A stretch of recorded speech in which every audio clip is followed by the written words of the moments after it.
Yeah. Yeah, welcome to the I Am General Healing Rebel podcast. This is episode 230. Wow, can you remember that? That's amazing. I looked it up before we started. Good.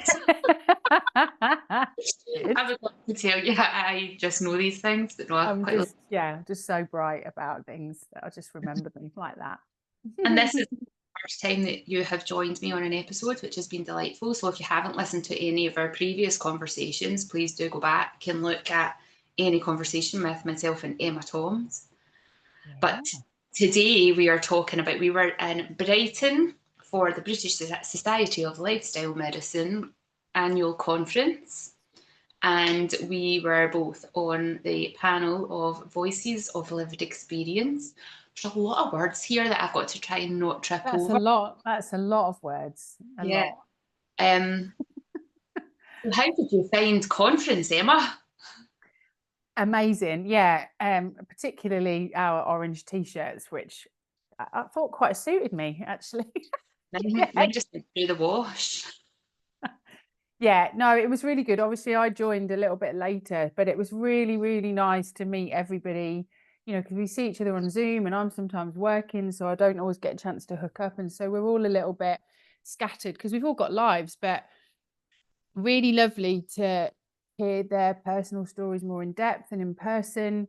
And obviously to sit on that panel next to you and just have those lovely conversations. And I think some of the questions were really great. The particular ones, I think we all asked it a couple of times, which is how do we give these people, give our patients a diagnosis without it? It seemed like a really big struggle for them because we were Yeah. kind of saying, it doesn't have to be lifelong, everything has got to be terrible. But actually that, for them, I suppose there has to be that balance really of we have to give you the worst case scenario as well as the options out. So I think it brought up some really good reflection points for me. Yeah. And it was just really nice to meet a lot of healthcare professionals that really want to bring this in, that know that it works and have used it in their own lives to an extent. Because obviously they're health professionals, they all have stress and sleep and issues as well. We forget that when they're kind of, in their boxed away offices. So yeah, it was really nice to create that conversation, to hear what's going on around everywhere. I bumped into a few people in cafes and stuff as well, and everyone was really, really keen to chat and open up the conversation, which I think is always good, to create that agency and that between each other, that what's your experience, what's our experience, because that's the way things really change. It's that middle road that neither of us are looking at. How about you? What did you find?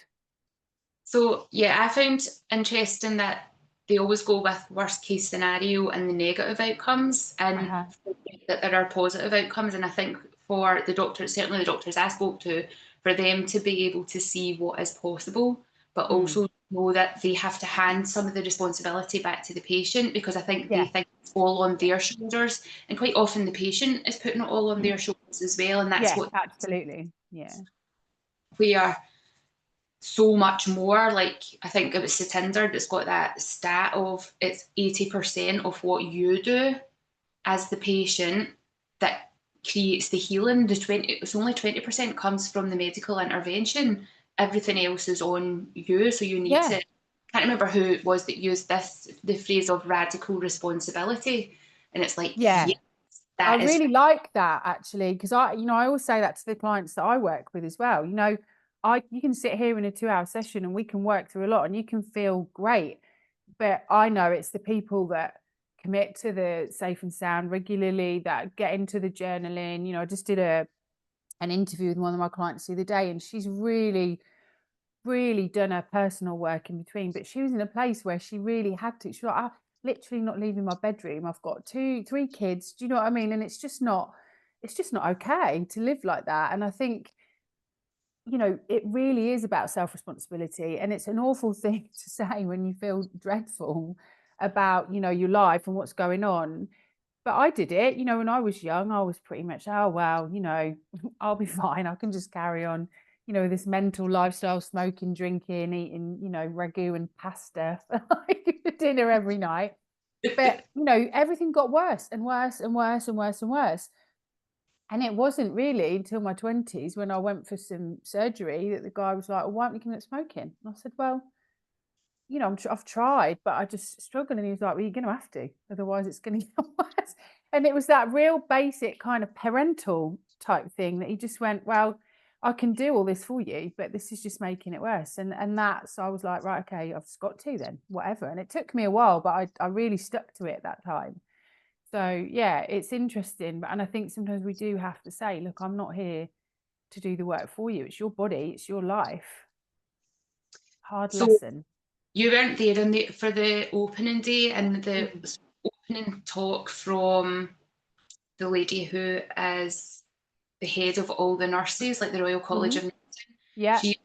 This was something that she was talking about, how they need to look at adapting the training that the nurses go through, because a lot of the feedback that they get from the nurses is the nurses are not, and probably the doctors as well, but she's speaking on behalf of the nurses, that they're not comfortable saying to somebody about stopping smoking or changing Yeah. their diet or moving, where they don't have the confidence to have that conversation with people. But when they speak to patients, more than 80% of the patients want that conversation to happen. And it's almost like that people are looking to be parented. Yeah. Yeah. They I are know. wanting somebody who they perceive as a higher authority, because for whatever reason we're not able to take that agency on ourselves. But for Yeah. somebody to say, you need to do this to improve your health outcomes. Now, that's not what I Yeah. was told. I was told No. it didn't matter what I did, I had to Mm. rely on medication. And I'm like, yeah, no, that's not true. But that's because of my personality, my stubbornness, my Yeah. willfulness, and also my back education. Yeah. Didn't have that, then I would be like, oh, right, okay. And I see that when I'm working within charities, when I'm Mm. seeing other patients and hearing what they are being told, and I'm like, but that's not true. And they're not believing me, even though I'm a patient living Yeah, well. and you've done it. I know you've done it. I know. I think that was what, what you just mentioned there. I think Holly Anna had mentioned that there's like an element of belligerence with all of the voices of lived experience, that kind of determination, or just that sense of rightness. I, Mm-hmm. I know what you're saying, and I totally agree that that's probably true for a lot of people, but it's not happening to me. That it's just that Yeah. real. But I worked with the therapy team on wards, and so we were all about moving the patient out, not keeping them in hospital. That was our focus from the moment that we went to see the patient, is you gather all of the social history in depth, because that's what motivates a patient to move. What's getting under the skin of them, that, do they like a cup of tea? Right, well, let's walk them to make a cup of tea. Do you want to go outside? Those things really help as, OTs and things, but also, there was pressure on us to do that job, to get them moving as quickly as possible. Um, so we would do things like, come on, let's get up and have a shower, and we'd be assessing them on the way. But there's often those direct questions with nurses like, do you want a shower? No. Okay, no problem. And it's the same within the care industry as well. You go and you ask them that. There needs to be sometimes a little bit of gentle encouragement, especially I needed it. I needed a little bit of a jostle every now and again.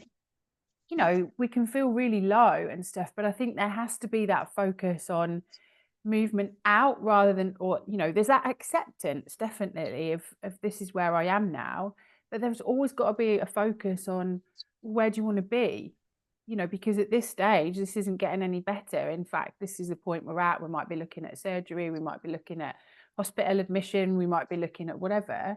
Whereas, because what's the end point of that? And that's how I always looked, was like, particularly with Graves, I was just kind of, I feel terrible and I don't want the rest of my life to be like this. Otherwise, I may as well be dead.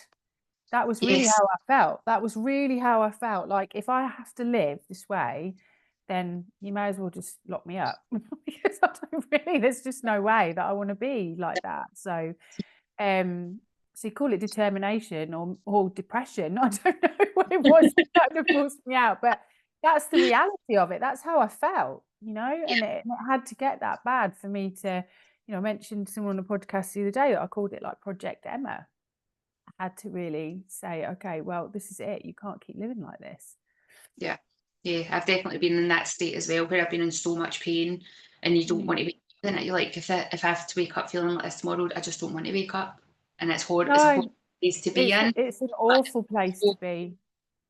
if when you've got, I don't know if we just have this speed of determination that it's like, no, I don't want to live like this, but there's the wee voice going, right, well, what are you going to do about it? How are you going to get it? Yeah. I don't know if everybody has that voice, or but like, and maybe it's because we've parented ourselves, Yeah. Had to, really.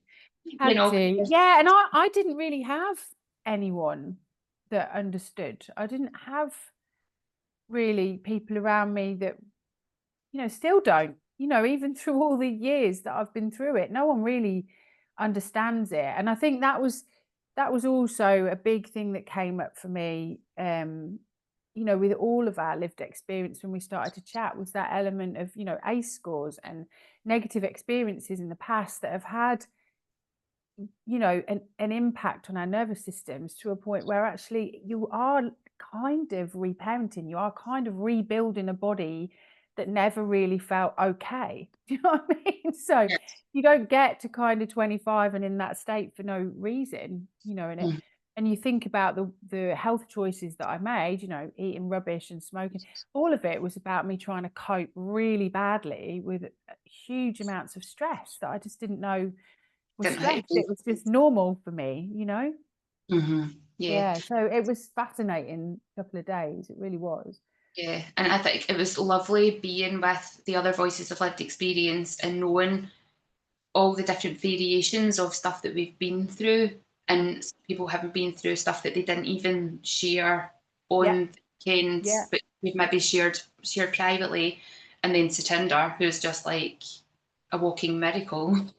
yeah, definitely, definitely. And Chris, even, with Yes, yeah. literally in a wheelchair with MS and now running his, coaching business and stuff, and he looks so well. And it's just, And about these we stick. yeah, exactly. But Yeah. you look at some of the images on his page and stuff of how he was left, like, this is you now, you're just a wheelchair, it's progressive, and he's so brilliant and great to talk to, like a real live wire as well. So Yeah. yeah, it was lovely. Yeah. Yeah. They're inspirational and motivational of don't let things slip. Keep like you're on the right path. Keep going. Don't start Yeah. taking things for granted because you never know, which is easy to do when you start to feel well. Because I know because I've been feeling better, I've been doing more the last 2 weeks, and I'm like, yeah. Oh, I came back extremely reflective after, drinking too much coffee and eating out of M&S for 3 days and traveling up and down and knowing what that does to my system, because I like to be at home. I like to be at home where everything is nice. Yeah, not in a, Premier Inn.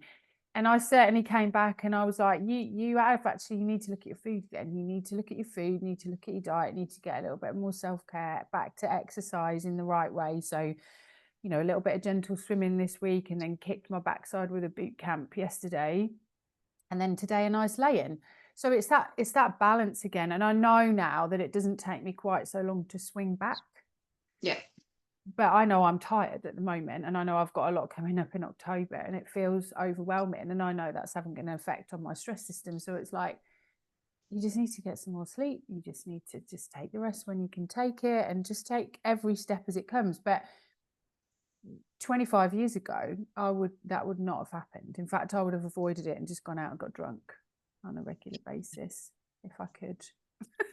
I mean, that's why I take self-care and accommodation and chose to drive, because then I can take everything that I use at home I away with. know. But even that, still, when I was doing my wee like Instagram stories and stuff, and I was watching the video back, and I could see my eyes darting all about the place, and I'm like, oh, I'm stressed, I'm tired, I need to Yeah. I need to go Yeah. lie more, because I And was you said that when we were there as well, like, I'm not coming out for dinner tonight because I'm just exhausted. I'm laid on my bed and my body's just going, nah. And that takes, when you've grown up in environments where choice wasn't really the thing, and everyone, sleep was like something in our house. What's the matter with you? That was the way everybody dealt with sleep in my house. Then you know, you think that you're being weak if you take a rest, or you know, and I'm a really quiet person. I like my own space, a little bit of downtime. And sometimes going out, just even for a couple of hours, is exhausting, just for a cup of tea. So I'm really aware of that. But like I say, it doesn't take so long to pull me back into line again. Yeah. But yeah, I just found it really good for me personally to really reflect on where am I at, where have I moved away from that lifestyle medicine journey. Brilliant to listen to Dan's, speech. I've been telling everyone about Dan, particularly my clients with chronic pain. Yeah, Um, same. because, just the fact, I'm always telling people about journaling and they're like, whatever. But actually, that's proof that he did the timeline journaling and his pain got easier. He dived Yeah. into it a little bit more. So yeah, I really want to get down. I really want to get down on and have a good old chat. He'll probably hate me for saying that, but I do. it's just such an inspiration, and like really focused on, I knew I had to do something. I couldn't live that way. So I just started to go down a rabbit hole. And I think Yeah. that's really important.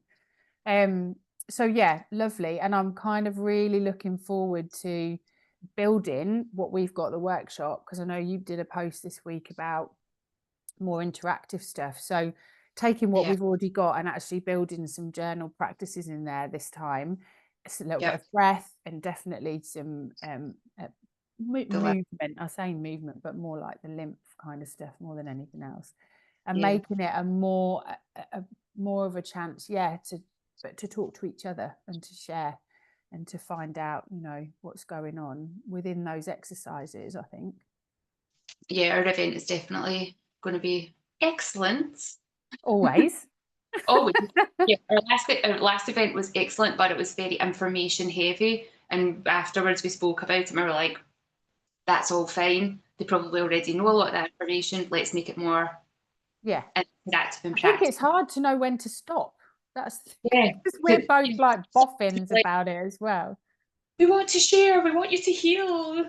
Do this, do that. You can do Finish. it, you can do it, come with us, Yeah, that kind of thing. But everyone's like, yeah. So we really want to get everyone that comes along this time involved. We did a little share actually at the yeah, beginning last time, and it worked really well to settle yeah, everybody down. So I think everyone felt a bit alone, but also the stuff you did around values, and then some of the journal stuff we did, to step away and out of the situation, to do some private reflection with a yeah, cup of tea and some nibbles, and then come back, I think is a really nice way to do that. So I'm really excited, about this. And also we've got our peer support groups that I actually missed the other night because I was just late back as usual.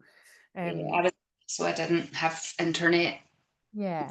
I missed But the week, but the recordings I think are going onto the website, so we'll be able to catch up on the recording. And then brilliant. my And the session, feedback was great. yeah, saw that, and I'm on a session on the 9th of October, and then again on the 23rd of October. Mm-hmm. I volunteered to be on too. I need to check because I think I just put them all down because I was like, I'll try and be there for every one. But I need to check which ones I'm actually on. Yeah, yeah. I'll be ready. Don't worry. Good I think share. mine's Good. like connection and sleep. But that, the doctors within the Q&A sessions, within the recovery and action sessions, were really keen on hearing about those. And what I found really nice was that some of the GPs were doing like a one-stop clinic for Yeah, patients with chronic illness. And I know I used to work in a rheumatology department that did similar things, where you got all your measurements done, a checkup, you got a quick, once over with a consultant, and you got a nurse practitioner, and you're kind of set up, all your appointments for the rest of and they work really well. But I know some people run them slightly differently. But there was just some really nice ideas in there. So yeah. yeah. I think the coming together of people, that gathering of people that with shared experience, even if it's not the same Mm. conditions, but just you've been given this lifelong Yeah, sentence. it is. It feels like that. How can you then be supported on that journey? And I think that's what they're developing with the BSLM, and what we're developing with our program is more locally, as how do we support you and support each other as we go Yeah. on that journey, because, as we've already mentioned, it's easy to slip off, and then it's just rein back in. And you do, I know you do some work, like walking groups and stuff with the charities that you're involved with. I'm just trying to get my checks done, ready to start a support group, really small, just evening talking group for Thyroid UK as well, because I think since COVID and stuff, even before that, we've lost that sense of, right, okay, well, we've got Facebook and we've got Instagram and stuff, which are all great. Actually, they're really overwhelming. The level of information in there is so somewhere where, and actually, I'm thinking of starting a Facebook group, which I'm mental, I know.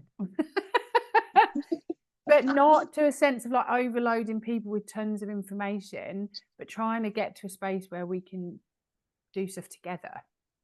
Yeah. And this is something that I'll discuss with you later, but starting out on my own just to start with. And some of it, because what I'm noticing is I join a lot of the thyroid support groups, some for information, some for kind of research and stuff that's coming out. But what I find is it's the same question asked over and over again.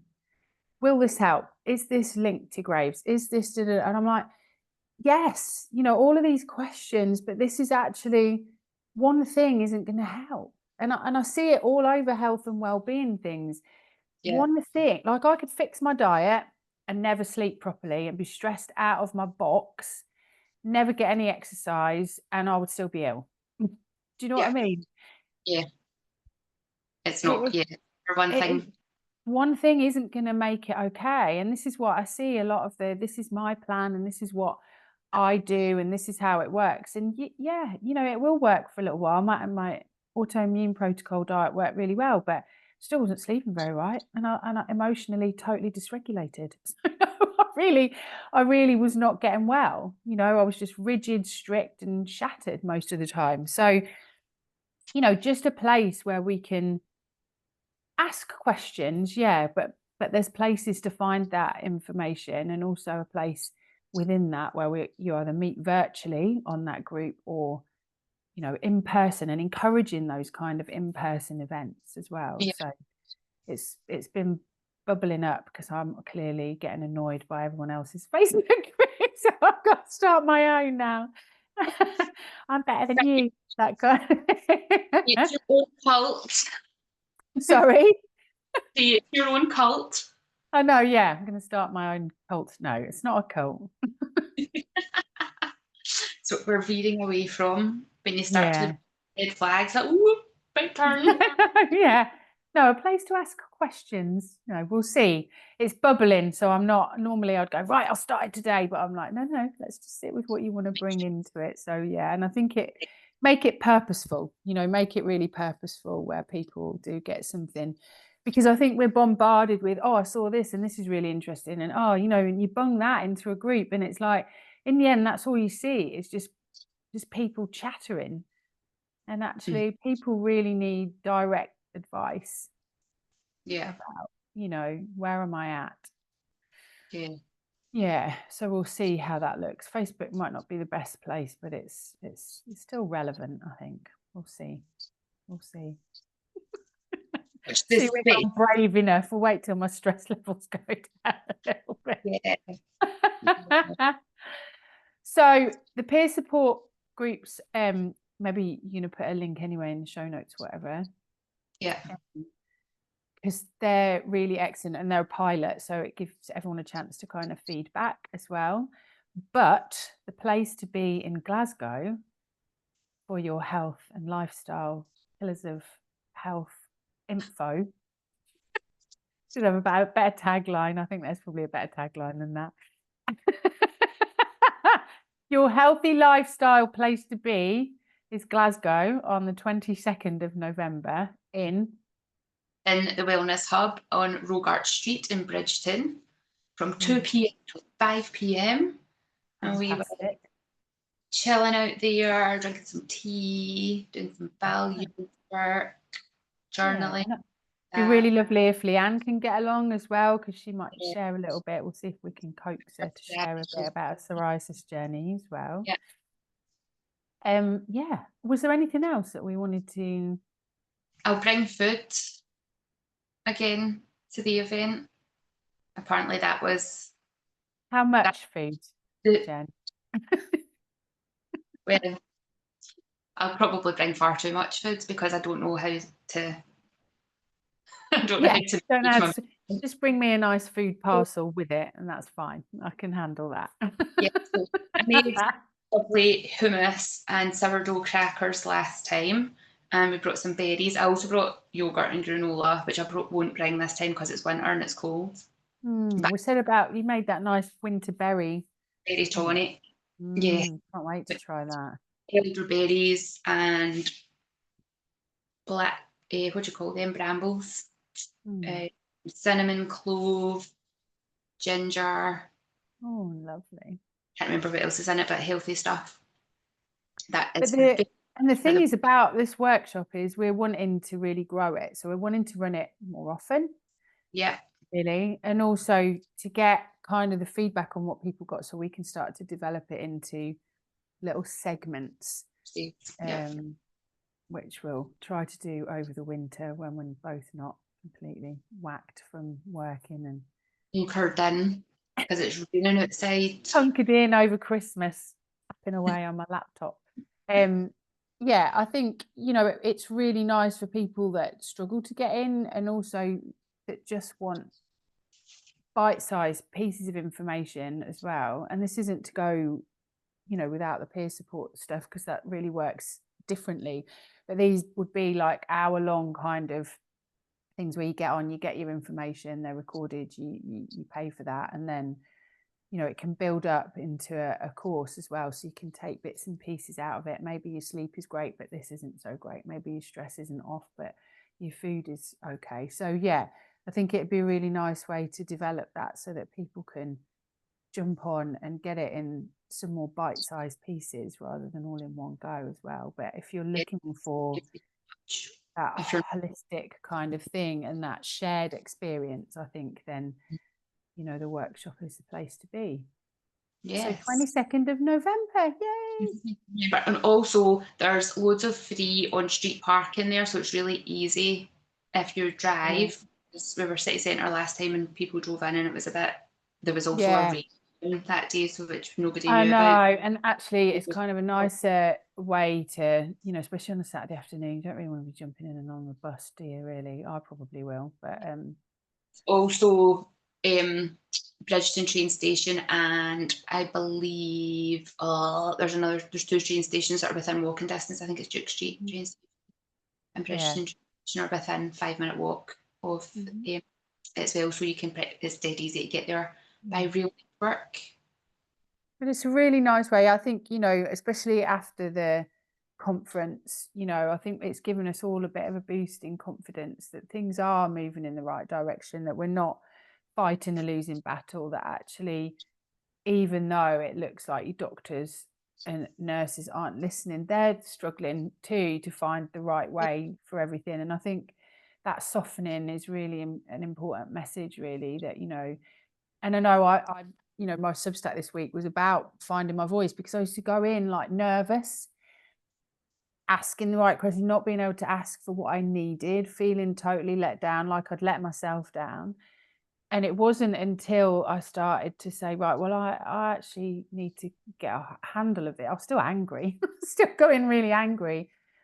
But now when I really try to work that, I really say, like, I know you're really busy, but actually, this is quite important to me. I'd really like this. And I know a lot of the systems are a bit automated now, but I think if you do go in and you speak and ask for what you need, that not everyone, I know, but people are trying, they're really trying. And it's just finding the right way to break through, but finding that kind of nervous system safety and agency with your own body and your own voice has really helped me over the last couple of years to just say, this is Yeah, what I need, and thank you. And yeah, it's really important, I think, to keep that conversation going. yeah, yeah. And it's, talk about when you're going to appointments to take somebody else with you, that helps you feel calm, or that if you've already discussed the questions that you want to ask, so that if you go into that breathed state, Yeah, that they are there to say, remember this, or what about that, and be able to help support and ask the I used questions. to go in with my list of questions. I had to go in. Yeah. So I couldn't remember anything. As soon as I went in, I'd be like, what? So I just used to write them all down. It didn't always work, but I was going to say that I took a list of questions in the last time I went to see my consultant, and when I got there, I didn't see the consultant. I saw another doctor, but I wasn't fully aware of, I didn't understand who she was, and I kept thinking that he was going to appear in any minute. And then the next thing I knew, the appointment was over, and I'm still going, I don't really know what happens there, because I'd gone in, like, I think you talk about that functional freeze. mm, And afterwards, I was like kicking myself and beating myself up. And then I spoke to my friend who's now left, like she was one of the senior nurses for the IBD department. And I was talking to her, and I said to her, I was like, I don't know what was wrong with me. I don't know why I couldn't just ask her, who are you? Like, where is Dr. Lachlan? Like, and she went, but you were in a heightened state of yeah, stress. you are. My blood pressure goes right up every time I go to the hospital, every time. And I And I was like, worked in one for 13 yeah, years. So, yeah. you know, It's yeah, and it's a scary, you know you've got limited time, the pressure's on. We've been taught societally that they're more yeah, knowledgeable. Do you know what I mean? And there's all of that. I mean, my GP used to have a please knock and wait thing on his door. That's how old fashioned yeah, it was. And that, that was from I was little till I was 25. Do you know what I mean? It's like yeah. knocking to go in. Also, from speaking to doctors at conference, if they've never been sick or never Yeah, had any in their family that's sick, they don't know what it's like to be on the yeah, patient side. And yeah, it's only, and a lot of the doctors were like, it wasn't until I was the patient that I realised we're not saying the right things, we're not asking the right questions, blah, blah, blah. So they don't realise that you're in this state of absolute panic, and you're just smiling and nodding and sound like you're doing all yeah, right, yeah, actually spiraling. So it's back to us for that radical yeah. responsibility of going, right, I just need a minute. Yeah, I'm a Who, bit nervous actually, because I get a bit nervous when I'm in with a doctor. I'm just being really honest. I mean, I have put this into my speech for the, not slagging the NHS off, but saying where yeah, it could have been better. But yeah, I do thank them, because there were, I worked with a doctor who was great, and he was a chronic illness, and worked in rheumatology, but he always had that question. It always stuck with me, and he was awkward, but he would always say, like, yeah, I know about you symptoms, but how is your spirit? And that mm-hmm, was really important. And actually, he used to get an awful lot of fibromyalgia patients in. And so he actually started to build up a complementary clinic for those yeah, people that he would say, right, okay, well, this is your diagnosis. This is where you go next. Because I'm actually not in the space. This isn't the right space for you to be cared for, because this isn't, I'm a blood test, injection biologics kind of guy, which was great. He cared enough to give that level. yeah, And also, the other consultant I had, my eye consultant, she sent me away for a little while for specialist treatment, but she would always say, "Oh, Emma, it's nice to see you. How are you? I see you doing this, and are you working here?" It was just that kind of level of humanness, I think. And all the yeah, people that said, "You're right, love, do you want a cup of tea?" Every time I read that little bit of thing, I start crying, because I'm like, actually, you forget that there were a lot of people that did say, "Oh, my darling, are you all right?" I'll be like, mm, no, no, I'm really not. It's really scary. So yeah, it is important to be grateful too. Definitely. yeah, yeah. And it's quite often the auxiliaries, or the people that are maybe not the Yeah. important in quotes people on the ward, that they're the ones that see you as the human being, Yeah. whereas doctors and nurses quite often are so busy, so stressed out, we've got to get to this patient, this, and we've got to Got a deliver. list of jobs. Yeah, yeah. Because I spoke to a couple of doctors at completely separate times, and we were talking about how they both ended up being GPs, but didn't like being GPs because they didn't get any sense of satisfaction from their job. And both of them said that palliative care was the place that they loved working the I most. loved palliative care. Yeah. They were dealing with a human being, Yeah. and it was all about the humanness and how to make the end of life as pleasant as possible. Yeah. And both of them said I want to be able to take that back to primary care and have it all the way through, because you shouldn't only be seen as a human when you're about to die. It should No, be all the way through the you know, I care. mean, medicine is, you know, you see that the patient is the story, Yeah, yeah, but it's really hard, you know, within that. You imagine a GP's got that plus emails, plus pop-ups telling him what he should be doing, plus all of the, because, you know, it is a bit of a sales market now as well, because obviously pharmaceutical industry is, there's a lot of pressure on them to make money, really. Do you know what I mean? In the end, but with things like you're talking about, I always say, like, you know, that that consultant's got a secretary, and you can just email them and say afterwards, look, I'm so sorry, this is what happened, and can I just pop these couple of questions? There's no rush. You know, I always encourage my clients to say, you know, to engage a secretary. Can I have a copy of my clinic letter? That's just should be as normal. Blood results and copy of clinic letter, that just should be standard. And if it's yeah. not, ask for it. I've asked for them and then never had a response back. Keep Yeah, asking. yeah, I'm a niggly little bugger. I'm like, why haven't I got this letter yet? Is it possible to have this letter? Why is this not happening? I know. So yeah, I'm a bit of a niggler. yeah. Because I've still never heard back from them. You said to me about emailing the gynaecologist secretary when I got kicked off that list. Never heard from them. Ended up having to go to the GP for the GP to then email them. Still not heard anything. Yeah, ring them. Just Keep ringing, leaving a message, keep ringing. Hello, it's Jen again. Hi, how are you? You know, I think things get forgotten, and I know like systems are really messed up within there at the moment, but it is a case of how important are you? You know, these are really important questions to me. And if you've got to go to yeah, the GP for advocacy, keep going. Keep going until, you know, I've had stand-up arguments with secretaries.